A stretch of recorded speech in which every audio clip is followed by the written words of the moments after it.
Hi, hello there, and welcome back. Glad to see you. Oh, well, today we're going to be talking about values, variables, and data types. Now, in that previous video, we started talking with values and variables. Okay, so we're talking about data type, right? And so, before we can talk about a data type, what is data?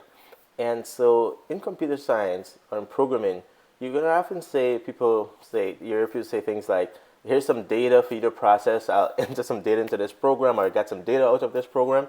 And all they really mean is they got some values, or they presented some values to the program. So, data is just another name for value. And from our previous video, we said that what is a value? A value is just some abstract thing to represent a computed result, right? It's an abstraction or the name given to a computed result. And so that's exactly what data is. Also, it may be something that's computed by the computer, or you might give the computer some data, or you could take data from one computer program and give it to another computer program, right? So that's, again, data and value can be used interchangeably. So what is data type? Now, you could have said value type also, because remember, value and data can be used interchangeably. But you're going to generally hear people say data type. And that just represents the format for the value, right?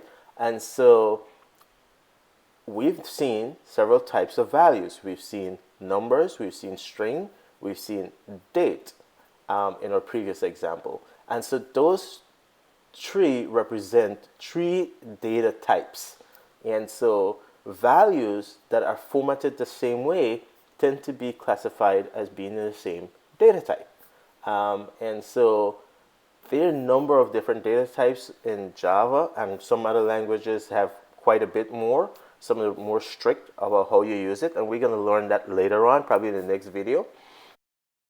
Just a little hierarchy, and it doesn't really mean that there's some relationship. It's just probably easier to show you this way, right? So at the top, you have this bare idea of a data type, and then if you kind of break it down a little bit and look and see what are some of the basic ones that are supported, you see we have numbers, we have strings, we have Boolean, which we have not covered yet, and we have this idea of an object. And the idea of an object is very powerful in Java. We're going to talk more about it. In JavaScript, sorry. In JavaScript, numbers are not further broken out, but you could. And in some languages, you have, integers and floating point numbers and so on. Here in JavaScript, it's not broken out, but I kind of showed that you can possibly break down numbers further if you wanted to. As in terms of objects, we've already seen the date as a value, right, and as a piece of data. And we haven't talked about container type of values, but I'm going to show you an example of them soon, of an array in what might be called a hash map or a dictionary. In Java, they just basically call it an object too. Anyway, you'll get to understand what that is. And then functions in Java are first-class instance. So, and you can understand what I mean by first-class instance, because in some languages, functions are something very separate, and you can manipulate them like how you manipulate, let's say, numbers, or you can assign them to to variables. But in Java, they are, and so you can assign a function to a variable and pass it around and so on, treat it just like how you treat any other value or piece of data. Hence why the function is here as a data type. All right, so let's look at some examples. So here some examples. So here we have an example of numbers, and you've seen this before. So we have 5, we have 3.14, we have 1.5. This is also a number, but this is one way you can express it. And we'll see that when it comes to expressing numbers, there are a number of different ways you can do it, but it's still a number. And then the last one is a number you've probably never seen if you haven't been exposed to computer programming, and it's called an hexadecimal number, but that is a number, and we'll probably learn a little bit about it. Then we have strings, and you've seen some examples of strings before. Then Boolean, which you haven't seen before, but Boolean basically only take one of two values, and that is true or false, and it's meant to represent a something that you can test.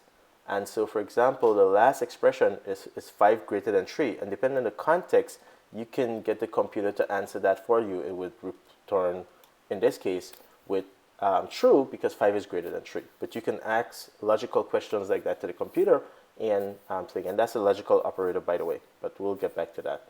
And the final example there are of some dates. And we've seen before, so you've created a new date object, and because you haven't given it any parameters, arguments, it's going to be today's date, and then you can see how you can create dates with values for specific date and time. We're going to look at some examples of the more complex type of objects. The first one there is an array, and it's a container. You can see a collection, something may be referred to as a collection, especially in Java, for example.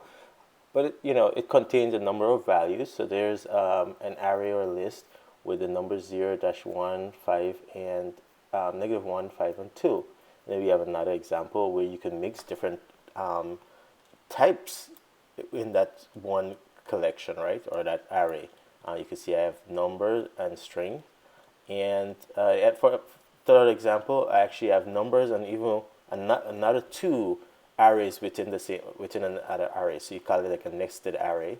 Then the hash one example there, and it's more complex type of object, and you can see you have name. You could think of it as having key value pairs. So a collection of key value pairs is almost like a list with a collection of key value pairs. And here we see you have like name, and it's Bob, and that points to Bob, and you have age, and so on.